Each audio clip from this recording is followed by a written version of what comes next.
concludes all operations of the emergency alert system. All stations may now resume regular programming. For expanding its sphere of influence, on infiltration instead of invasion, on subversion instead of elections, on intimidation instead of free choice, by a monolithic and ruthless conspiracy. Okay, so whenever I'm researching the Great Reset or the larger global agenda, I tend to come across a few quote-unquote institutions that I personally just don't know much about, yet. And that's exactly what we're going to do this week. This week, we're going to take a look at a few of them, just so we can get a better understanding of the geopolitical scene. And really what piqued my interest regarding this group is the fact that they are positioned to be at the head of the stakeholder capitalist system after the Great Reset. I mean, they are right up there with the International Monetary Fund, the central banks, etc. Now, I have heard that the group at the center of today's video is associated with the Fabian Socialists. Well, let's find out some more. So tonight, let's take a look at the Chatham House.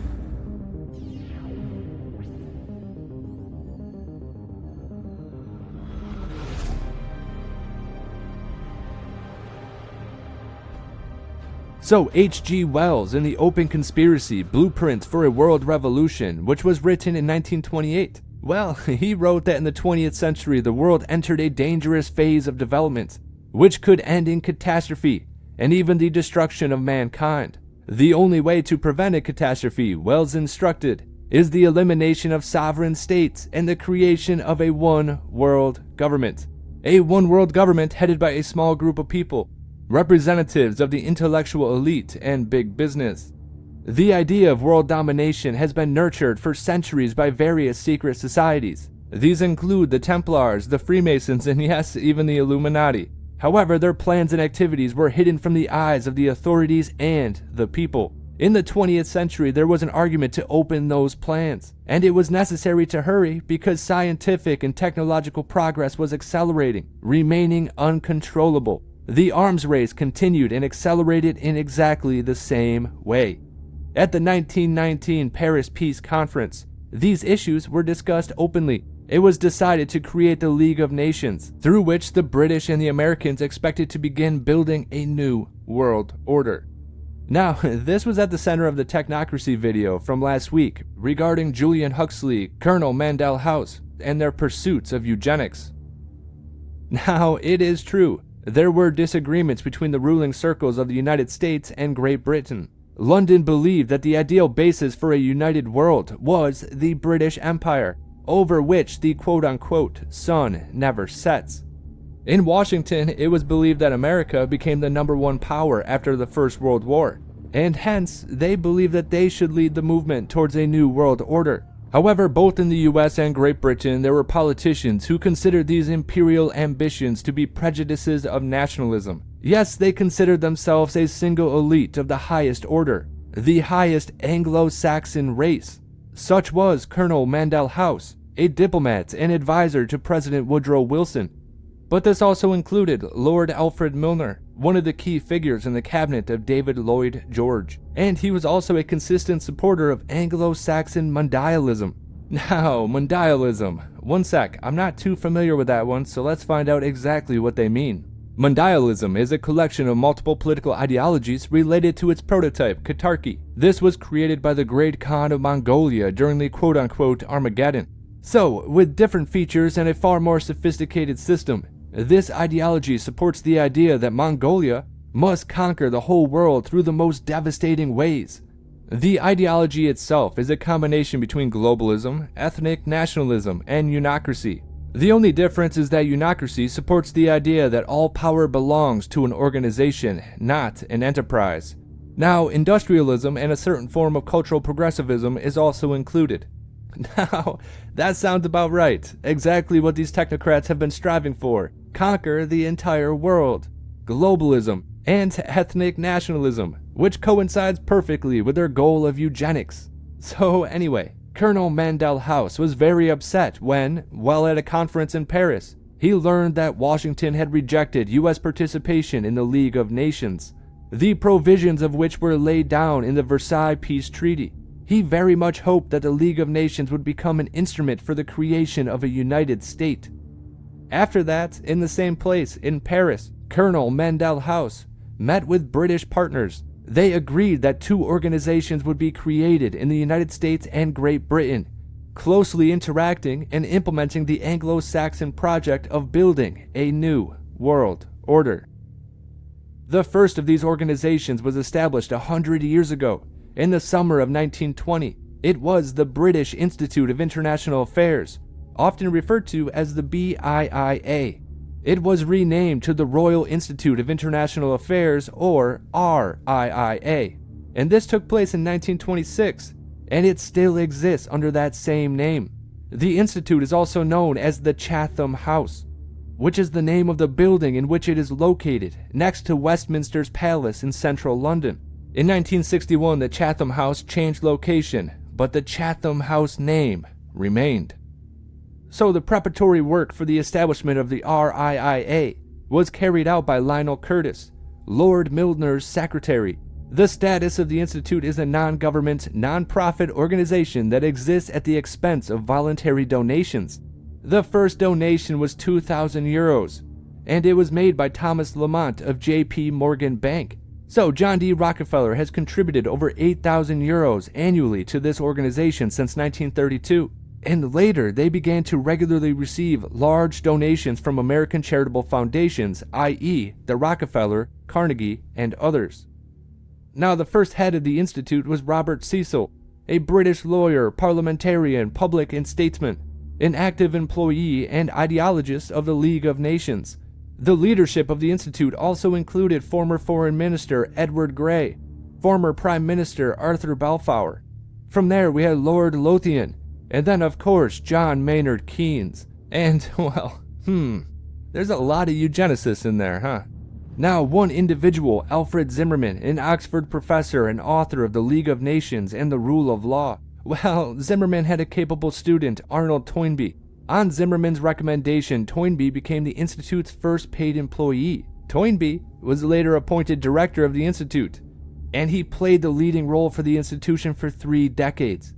He directed scientific research and was at the same time a high-ranking officer for the British MI6. And actually, much of the Royal Institute or the Chatham House research was done on behalf of MI6. Now, this institute did not arise out of nowhere. It became a superstructure that resided over the rather secret organization entitled the quote-unquote Round Table. According to historians, this society arose as a secret in 1891 in South Africa, and this was at the initiative of Cecil John Rhodes, a famous figure of British imperialism, an individual who linked his life with the British colonial expansion in South Africa.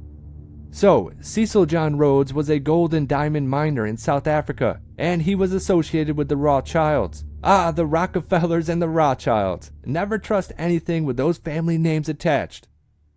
Well, in 1910, the Rothschilds established the quote-unquote Round Table in London. The main public figure for the Round Table was Lord Alfred Milner. During his lifetime, the Round Table was often called the Milner Group. Many historians believe that at the beginning of the 20th century, the composition of the Round Table and the composition of the Committee of 300 coincided and were comprised of the world elite. Now, we're actually going to talk about the Committee of 300 in the next video, so stay tuned for that one. Well, as Nicholas Hager notes in The Syndicate, the history of the creation of the secret world government and the methods of its influence on world politics and the economy, the activities of the quote-unquote Round Table had 2 contours: external, which is just open activity, and internal, secret activity. The task of the Round Table, writes the famous American historian Carroll Quigley, while they claim that the task of the Round Table was to, and I quote, no less the creation of a world system of financial control, concentrated in private hands, and capable of influencing the political system of each country and the economy of the world as a whole. This system will be completely feudally governed by the central banks of the world, acting in accordance with secret agreements concluded at frequent personal meetings and conferences. Now, Quigley was very fond of the Round Table, as they were the official historian of the society.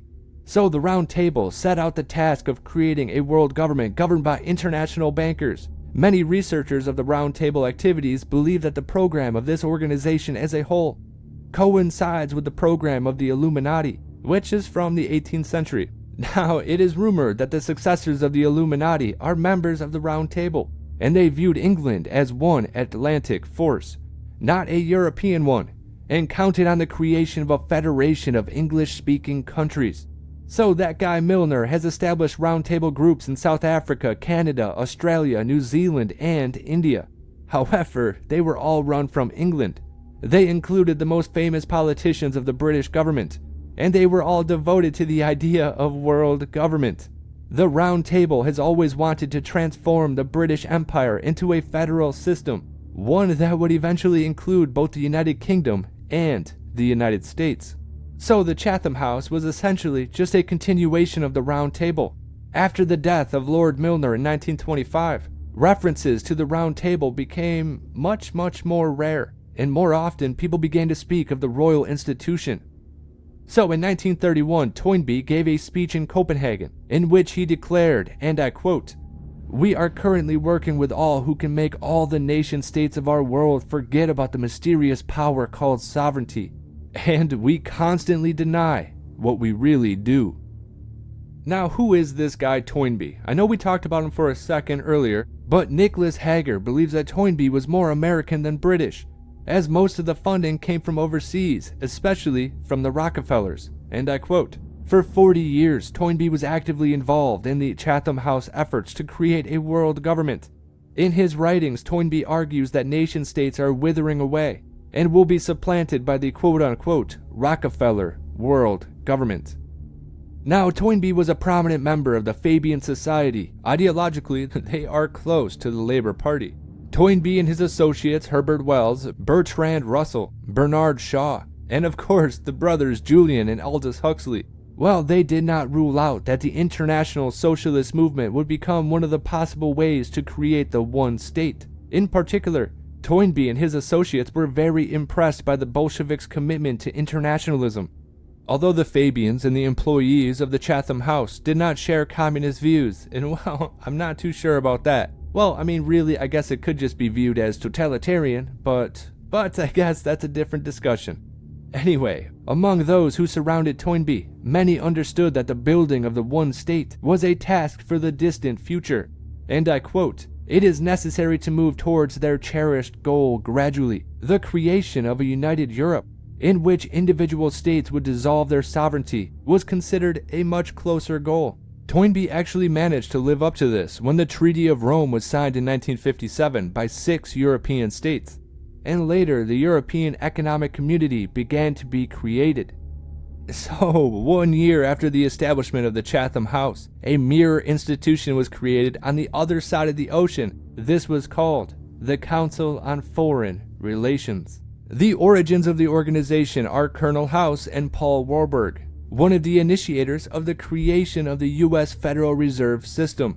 So basically Woodrow Wilson, Paul Warburg, and Colonel Mendel House, they are directly involved with the destruction of the United States over the long period of time.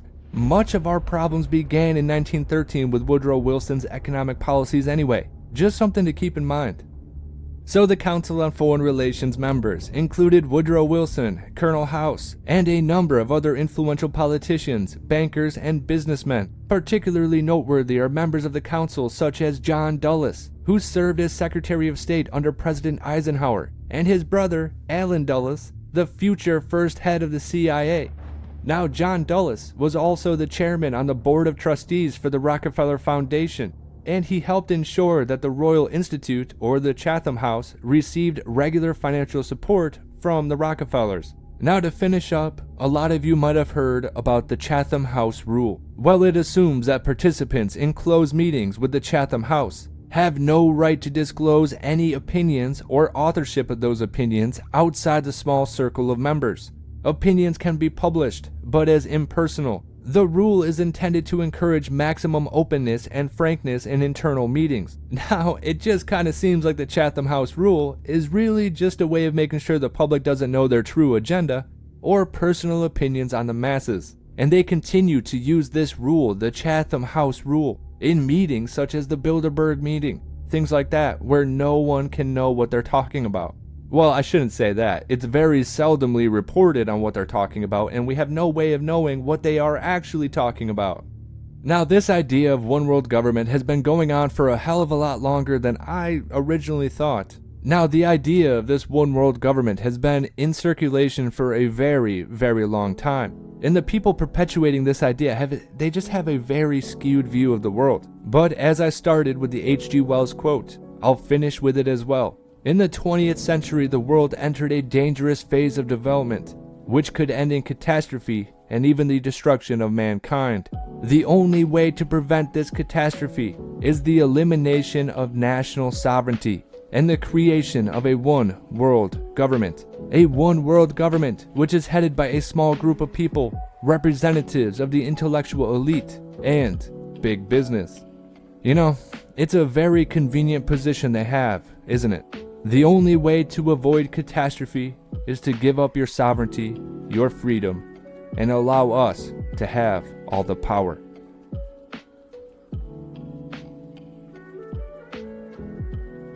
Anyway, once again, this is Helio Wave. If you like the content, like, comment, and subscribe.